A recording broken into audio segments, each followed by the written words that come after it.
तो स्वागत है आपके अपने YouTube चैनल संस्कार लर्निंग में। तो हम क्या साइंस के क्वेश्चंस की बात करेंगे। कल की क्लास में 20 क्वेश्चंस को देखा था।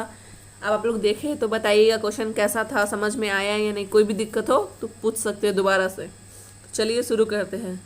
फर्स्ट क्वेश्चन है, जिस तारामंडल के तारे ध्रुव तारे की ओर संकेत करते हैं वह है। कौन सा तारा ध्रुव तारे की ओर संकेत करता है? तो इसका ऑप्शन है सप्तर्षि, मृग, वृश्चक, वृष। तो इसका राइट ऑप्शन है ऑप्शन नंबर ए, सप्तर्षि।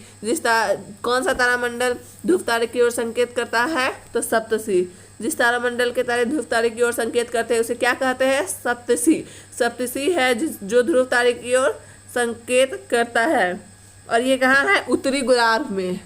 उत्तरी गोलार्ध, उत्तरी गोलार्ध। सप्तर्षि तारामंडल पृथ्वी के किस गोलार्ध में है? उत्तरी गोलार्ध में। आकाश में रात्रि के समय दिखाई देने वाला एक तारामंडल है। इसी तारामंडल के तारे किसकी ओर संकेत करते हैं? ध्रुव तारे की ओर संकेत करते हैं। किस तारामंडल के तारे ध्रुव तारे की ओर संकेत करते हैं? तो सप्तर्षि तारामंडल के तारे ध्रुव तारे की ओर संकेत करते हैं। चलिए दूसरा क्वेश्चन देखते हैं, क्वेश्चन नंबर 2। भारी जल वह जल होता है। अब पूछ रहा है भारी जल क्या होता है? तो इसका ऑप्शन है जिसका तापमान 4 डिग्री सेल्सियस पर स्थित होता है, जिसमें कैल्शियम पोटेशियम के अविलयक लवण होते हैं, जिसमें हाइड्रोजन का स्थान उसका आइसोटॉप ले लेता है, जिसमें ऑक्सीजन का स्थान उसका आइसोटॉप ले लेता है। तो इसका राइट ऑप्शन होगा ऑप्शन नंबर सी, जिसमें हाइड्रोजन का स्थान उसका आइसोटॉप ले लेता है। भारी जल क्या होता है? जिसमें हाइड्रोजन का स्थान उसका आइसोटॉप ले लेता है। भारी जल क्या होता है? जिसमें हाइड्रोजन का स्थान उसका आइसोटॉप ले लेता है। और इसका क्या हुआ? D2O। इसका क्या है फॉर्मूला? D2O। और इसमें कितने प्रतिशत जल होते हैं? तो इसमें 0.014% साधारण जल होता है। D2O में भारी जल में कितने प्रतिशत जल होता है? तो 0.014% जल होता है। और इसमें हाइड्रोजन का स्थान कौन ले लेता है? इसका आइसोटॉप ले लेता है। कौन ले लेता है उसका स्थान? ऑक्सीजन का स्थान कौन लेता है? आइसोटॉप। चलिए अगला क्वेश्चन देखते हैं, क्वेश्चन नंबर 3। परमाणु नाभिक के अवयव है। परमाणु नाभिक के अवयव क्या है? तो इसका ऑप्शन है इलेक्ट्रॉन और प्रोटॉन, इलेक्ट्रॉन और न्यूट्रॉन, प्रोटॉन और न्यूट्रॉन, इलेक्ट्रॉन, प्रोटॉन और न्यूट्रॉन। तो इसका राइट ऑप्शन है ऑप्शन नंबर सी, प्रोटॉन और न्यूट्रॉन। परमाणु नाभिक के अवयव क्या है? प्रोटॉन और न्यूट्रॉन। परमाणु अवयव कौन है? प्रोटॉन और न्यूट्रॉन। प्रोटॉन कौन है? एक धन आवेशित। प्रोटॉन क्या है? प्लस चिन्ह, पॉजिटिव है। और न्यूट्रॉन एक उदासीन है। और प्रोटॉन की खोज किसने की थी? देखिए परमाणु नाभिक के अवयव कौन कौन है? प्रोटॉन और न्यूट्रॉन। और प्रोटॉन क्या है? प्लस, मतलब धनावेशित है, पॉजिटिव है। न्यूट्रॉन क्या है? उदासीन है। और क्या बोलते हैं हम, प्रोटॉन की खोज किसने की थी? प्रोटॉन की खोज गोल्डस्टीन ने। प्रोटॉन की खोज किसने की थी? गोल्डस्टीन ने। प्रोटॉन की खोज किसने की थी? गोल्डस्टीन ने। तथा न्यूट्रॉन एक क्या है? उदासीन कण है जिस पर कोई आवेश प्लस, मतलब देखिए इलेक्ट्रॉन पे क्या चार्ज रहेगा? तो प्लस चार्ज रहेगा। न्यूट्रॉन पे कोई भी चार्ज प्लस या माइनस किसी का भी चार्ज नहीं रहेगा। और न्यूट्रॉन की खोज किसने की थी? जेम्स चैडविक ने। न्यूट्रॉन की खोज किसने की थी? जेम्स चैडविक ने। न्यूट्रॉन की खोज किसने की? जेम्स चैडविक ने। परमाणु नाभिक के अवयव कौन कौन है? प्रोटॉन और न्यूट्रॉन। प्रोटॉन पे प्लस चार्ज रहता है, इसकी खोज किसने की थी? गोल्डस्टीन ने। और न्यूट्रॉन पे कोई चार्ज है नहीं, प्लस का चार्ज नहीं, प्लस का चार्ज और नहीं माइनस का चार्ज, किसी का भी चार्ज नहीं रहता। और न्यूट्रॉन की खोज किसने की थी? जेम्स चैडविक ने। चलिए अगला क्वेश्चन देखते हैं, क्वेश्चन नंबर 4। ये क्वेश्चन देख, 20 वर्ष की आयु पर मानव शरीर में हड्डियों की संख्या पूछ रहा है 20 साल जब मनुष्य हो जाएगा तो उसके शरीर में हड्डियों की संख्या कितनी है? तो इसका ऑप्शन है 100, 200, 300, 400। कितना दिया हुआ है? 100, 200, 300, 400। तो इसका राइट ऑप्शन है ऑप्शन नंबर बी, 200। 20 साल के उम्र में कितनी 20 साल की उम्र में हड्डियों की संख्या कितनी हो जाती है? 200। 20 साल में हड्डियों की संख्या कितनी हो जाती है? 2। तो देखिए क्या बोला है 20 साल में, क्या पूछ रहा है 20 साल में मनुष्य में कितनी हड्डियां होती है। तो देखिए 20 साल में मनुष्य में 300 से अधिक हड्डियां होती है, लेकिन वही 20 साल पूरा होते होते हुए हड्डियां मिलकर कितना बन जाती है 206। तो इसमें 206 नहीं दिया, तो इसका राइट ऑप्शन क्या होगा, ऑप्शन नंबर बी। ये भी जानते हैं मानव शरीर में कुल हड्डियों की संख्या कितनी है, तो 206। 300 रहती है लेकिन वो बाद में मिलकर क्या हो जाती है 206। तो मानव शरीर में हड्डियों की कुल संख्या कितनी है, तो 206। चलिए अगला क्वेश्चन देखते हैं, क्वेश्चन नंबर 5। HIV द्वारा होने वाला रोग, HIV देखिए HIV द्वारा होने वाला रोग, HIV द्वारा होने वाला रोग है। तो इसका ऑप्शन है क्षय रोग, आकस्मिक कैंसर, एड्स। तो इसका राइट ऑप्शन है option number D, AIDS. HIV द्वारा होने वाला रोग क्या है, एड्स है। HIV द्वारा होने वाला रोग क्या है, एड्स है। एड्स का पूरा नाम क्या है, देखिए एड्स का पूरा नाम, एड्स का पूरा नाम क्या है, acquired immunodeficiency, acquired AIDS का पूरा नाम क्या है, acquired immunodeficiency syndrome, acquired immunodeficiency syndrome,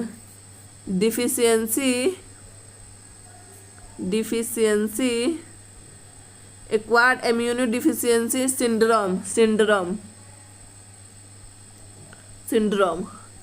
HIV का पूरा नाम क्या है, एक्वायर्ड इम्यूनो डिफिशियंसी सिंड्रोम। इसको शॉर्टकट में क्या बोलते हैं हम लोग, एड्स बोलते हैं। और यह एक प्राणघात, अगर ये किसी को हो जाता है तो इंसान मर ही जाता है, प्राण घातक रोग है। और ये जब जब बढ़ता है उसकी क्षमता समाप्त, जब जब ये रोगित में और जब जब ये हमारे शरीर में होता है तो हमारी प्रतिरोधी क्षमता, हमारा जो इम्यूनिटी सिस्टम होता है वो खराब होता है। एड्स के कारण क्या होता है, हमारा प्रतिरोधी क्षमता खराब हो जाता है। एड्स के कारण क्या होता है, हमारा प्रतिरोधी क्षमता खराब हो जाता है।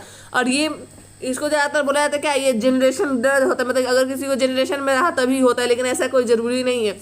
ये संक्रामक रोग है, ये ऐसे भी हो सकता है किसी किसी में। चलिए अगला क्वेश्चन देखते हैं, क्वेश्चन नंबर 6।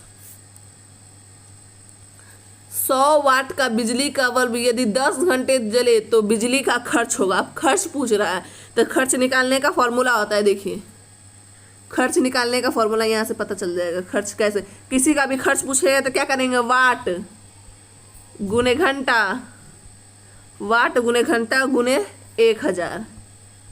क्या कहते, खर्च निकालने के लिए क्या करते हैं, वाट गुने घंटा गुने 100। तो वाट यहाँ पे कितना वाट का है, तो 1000 वाट का। घंटा कितना चल रहा है, 10 घंटा, और ऊपर में नीचे में 1000। तो 2 जीरो से 2 जीरो इधर से, तो कितना बचा, 1 इकाई। क्या आंसर आया, 1 इकाई। देखिए इसको फिर से अच्छे से बताते हैं साफ में। हाँ पूछ रहा है खर्च का फॉर्मूला होता है, क्या होता है खर्च का फॉर्मूला, खर्च का फॉर्मूला होता है वाट गुने घंटा गुने 1000। 1000 होता है ना, तो यहाँ पे वाट कितना दिया हुआ है, 1000 वाट है। घंटा कितना है, 10 घंटा, और के नीचे में क्या होगा, 1000। तो देखिए 1 जीरो से 1 जीरो कटा, फिर 2 जीरो से 2 जीरो कटा, तो क्या बचा, ऊपर सिर्फ 1 बचा। तो इसका आंसर क्या होगा, right answer option number B, 1 इकाई। इसका क्या आंसर होगा, 1 इकाई। यदि कोई 100 वाट का जल रहा है, 10 घंटे चलेगा, तो कितना रुपया खर्च होगा, 1 इकाई। चलिए अगला क्वेश्चन देखते हैं, क्वेश्चन नंबर 7। ये थोड़ा बड़ा क्वेश्चन, इसको अच्छे से देखिए।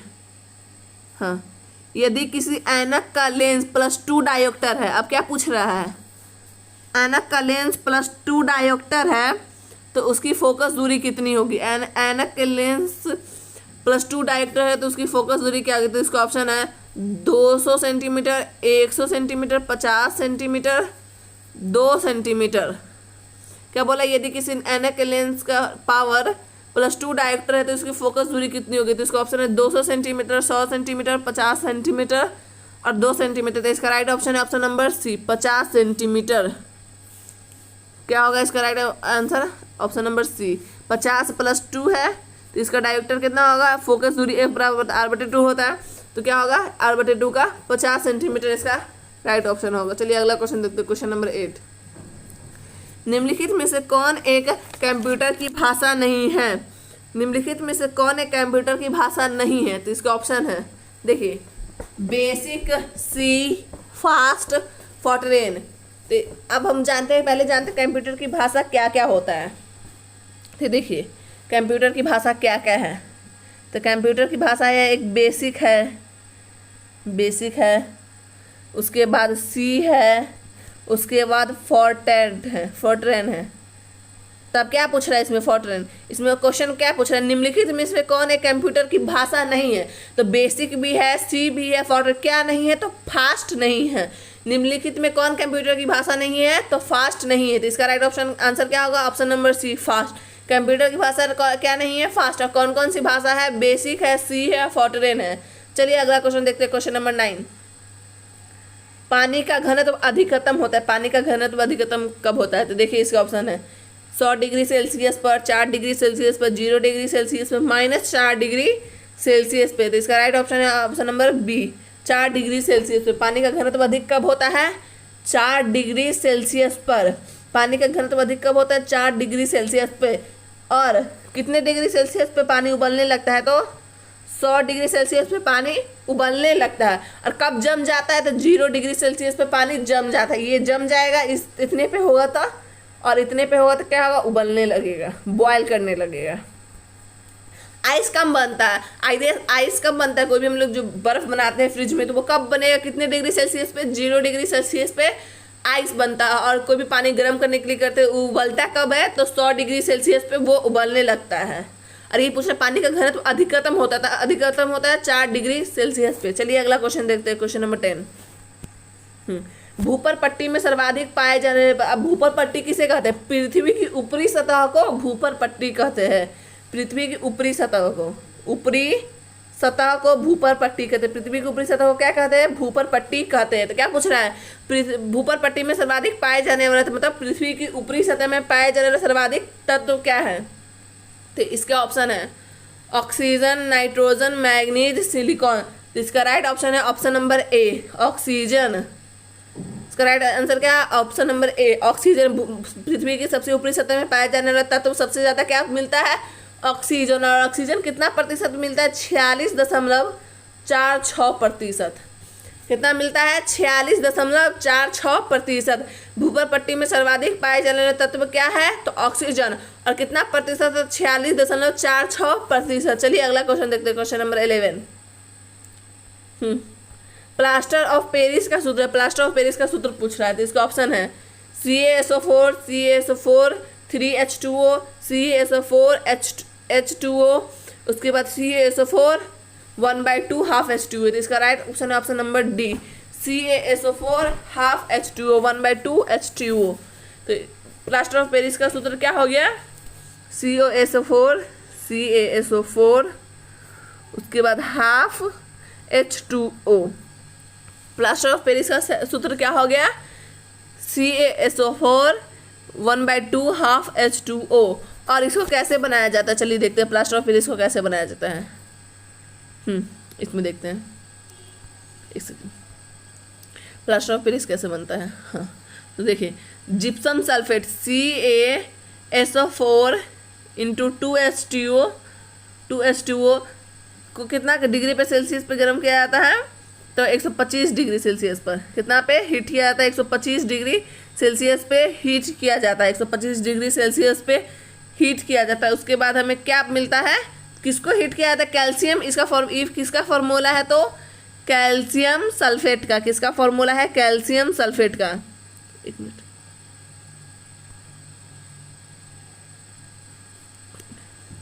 एक सेकंड, फिर से देखें, बहुत पतला, ठीक है। देखिए, किसको? कैल्शियम सल्फेट को कितने डिग्री सेल्सियस पे हीट किया जाता है? तो 125 डिग्री सेल्सियस पे हीट करके प्लास्टर ऑफ पेरिस प्राप्त किया जाता है। तो कैल्शियम सल्फेट का क्या सूत्र है? CaSO4, 1/2 half H2O। सॉरी, गलत हो गया, ये नहीं होगा। कैल्शियम सल्फेट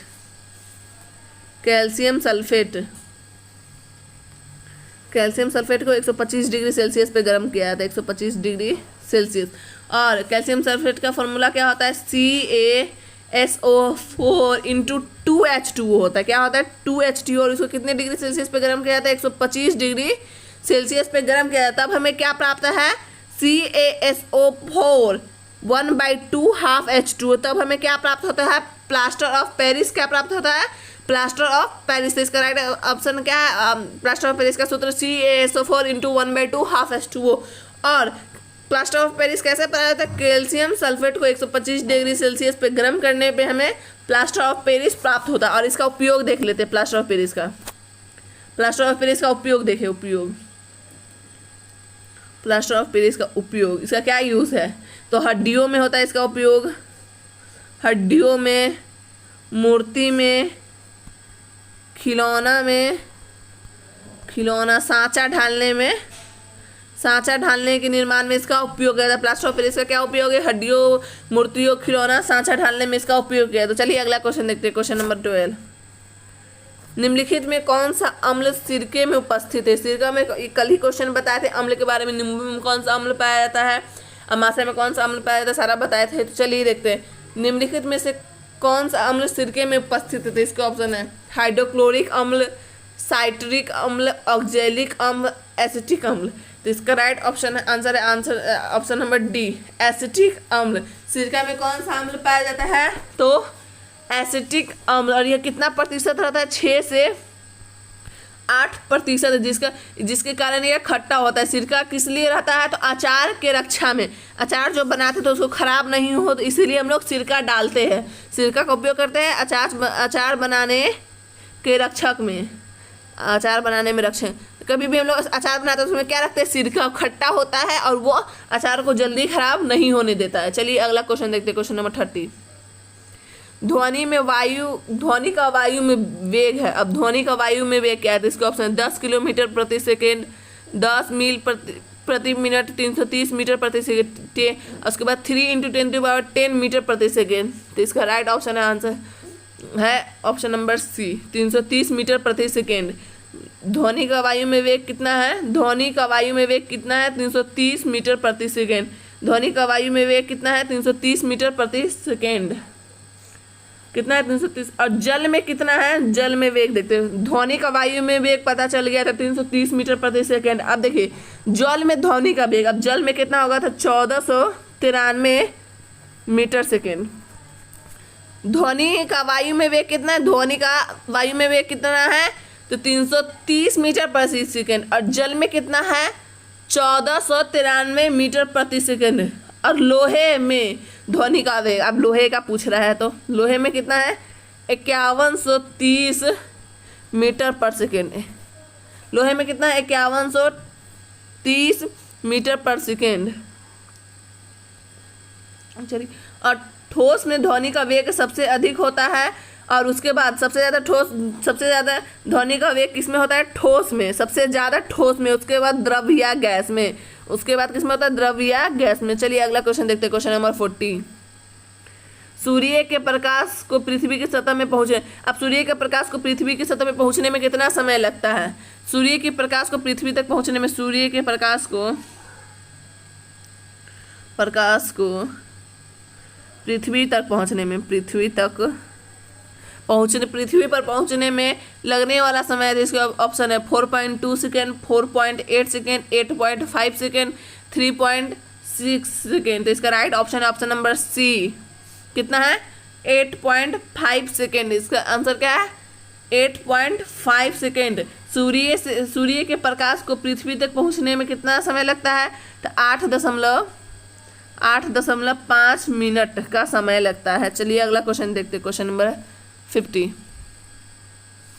स्टील को कठोरता प्रदान करने के लिए बढ़ाई जाती है। स्टील कठोर है, इसके लिए किसकी मात्रा बढ़ाई जाती है? तो इसका ऑप्शन है कार्बन की मात्रा, मैग्नीज की मात्रा, सिलिकॉन की मात्रा, क्रोमियम की मात्रा। तो इसका राइट ऑप्शन है ऑप्शन नंबर ए, कार्बन की मात्रा। क्या कहते हैं? स्टील को कठोरता प्रदान करने के लिए किसकी मात्रा बढ़ाई जाती है? तो कार्बन की मात्रा बढ़ाई जाती है। चलिए अगला क्वेश्चन देखते हैं, क्वेश्चन नंबर 60। क्रोमेटोग्राफी की तकनीक का प्रयोग होता है। क्रोमेटोग्राफी की तकनीक का प्रयोग कब होता है? इसके ऑप्शन है रंगीन पदार्थों की पहचान करने में, पदार्थों के संरक्षण निर्धारण में, रंगीन पदार्थों के प्रभाजी आसमान में, एक मिश्रण से पदार्थों को अलग करने। तो इसका राइट ऑप्शन है ऑप्शन नंबर डी, एक मिश्रण से पदार्थों को अलग करने में किसका प्रयोग होता है? क्रोमेटोग्राफी का। एक मिश्रण से पदार्थों को अलग करने में किसका प्रयोग होता है? तो क्रोमेटोग्राफी का। क्रोमेटोग्राफी का प्रयोग कब होता है? एक पदार्थ से, एक मिश्रण से पदार्थों को अलग करने में। चलिए अगला क्वेश्चन देखते हैं, क्वेश्चन नंबर 70। घरेलू एलपीजी, जो हमारे घर में एलपीजी सिलेंडर जिस पे खाना बनाते हैं चूल्हा, एलपीजी सिलेंडरों के दाब मापक नहीं प्रदान किए जाते हैं, क्योंकि उसमें दाब मापक क्यों नहीं रहते थे? इसका ऑप्शन ये बहुत महंगे होते हैं, ये एलपीजी सिलेंडरों में गैस की मात्रा को प्रदर्शित नहीं कर सकते, इनका प्रयोग निरापद नहीं है, यह एलपीजी द्वारा चोक हो जाते थे। इसका right option option number B. क्या होगा? ऑप्शन नंबर बी, यह एलपीजी सिलेंडरों में गैस की मात्रा को प्रदर्शित नहीं कर सकते। घरेलू सिलेंडर जो एलपीजी है वो दाब मापक प्रदान नहीं किए, क्योंकि सिलेंडरों में गैस की मात्रा प्रदर्शित नहीं कर सकते। क्या नहीं कर सकते? सिलेंडरों में गैस की मात्रा प्रदर्शित नहीं कर सकते। चलिए अगला क्वेश्चन देखते हैं, क्वेश्चन नंबर 80। प्रकाश विकिरणों की प्रकृति होती है। प्रकाश विकिरणों की प्रकृति क्या होती है? तो इसका ऑप्शन है तरंग के समान, कण के समान, तरंग एवं कण दोनों के समान, कण किसी के समान। तो इसका right option option number C, तरंग एवं कण दोनों के समान। प्रकाश विकिरणों की प्रकृति क्या होती है? तरंग एवं कण दोनों के समान। क्या होती है? प्रकाश विकिरणों की प्रकृति क्या होती है? तरंग एवं कण दोनों के समान। प्रकाश क्या है? प्रकाश ऊर्जा का एक स्रोत है जो विद्युत चुंबकीय तरंगों के रूप में उत्सर्जित होती है। तरंगों की भांति क्या क्या इसमें परावर्तन होता है, अपवर्तन होता है, विवर्तन होता है और ध्रुवन होता है। यह सीधी रेखा में चलती है। प्रकाश की हमेशा क्या चलती है? सीधी रेखा में चलती है। और इसका क्या होता है? ये प्रकार तरंग एवं कण दोनों की विशेषताओं को प्रकट करते हैं। प्रकाश विकिरणों की प्रकृति क्या होती है? तरंग एवं कण दोनों के समान। चलिए अगला क्वेश्चन देखते हैं, क्वेश्चन नंबर 90। शुष्क बर्फ है। शुष्क बर्फ क्या है? तो इसके ऑप्शन है ठोस पानी, ठोस कार्बन डाइऑक्साइड, निर्जल बर्फ, ठोस हाइड्रोजन परऑक्साइड।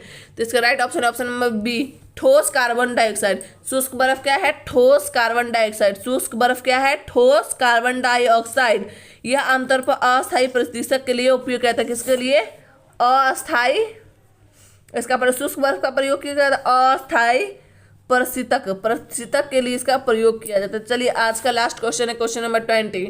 देखिए 70 से 100 के बीच कितनी अभाज्य जुड़वाएं संख्या, सॉरी यहाँ पे जुड़वाएं लिखना था, जुड़वाएं 70 एवं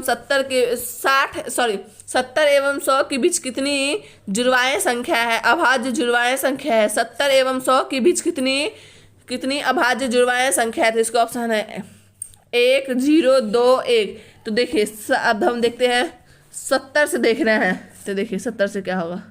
एक 73 होगा और 83। पहला ये हुआ। दूसरा देखें अभाज्य संख्या पूछ रहा था, ऐसे होगा। फिर तीसरा देखिए 87 और 97। क्या बोल रहा है? 70 से लेकर 100 तक। तो देखिए एक तो हो जाएगा, एक क्या होगा? 73 और 83। दूसरा क्या होगा? 69 और 79। तीसरा क्या होगा? 87 और 97। तो कितना हुआ? 1, 2, 3। 70 से 100 के बीच कितनी जुड़वाएं संख्या है, अभाज्य है? तो 3। तो इसका राइट ऑप्शन क्या होगा? Option number D. 70 से 100 के बीच कितनी अभाज्य जुड़वा संख्या है? तो ऑप्शन नंबर डी 3 है। देखिए कौन कौन? 73 से 73 से 83, 79 से 79, 69 से 79, 87 से 97। तो कितनी हुआ? 3 अभाज्य जुड़वाएं संख्या। सीधे अभाज्य संख्या पूछता तो 73 लिखते, 79 लिखते तो लिखते ज़्यादा हो जाता, लेकिन जुड़वाएं पूछ रहा है, जुड़वा में, तो 3 हुआ था। आज के लिए इतना ही। अगर वीडियो पसंद आया तो वीडियो को लाइक करें, शेयर करें और इस चैनल पर बने रहें और बताइएगा वीडियो कैसी जा रही है, समझ में आ रहा है या नहीं। Thank you.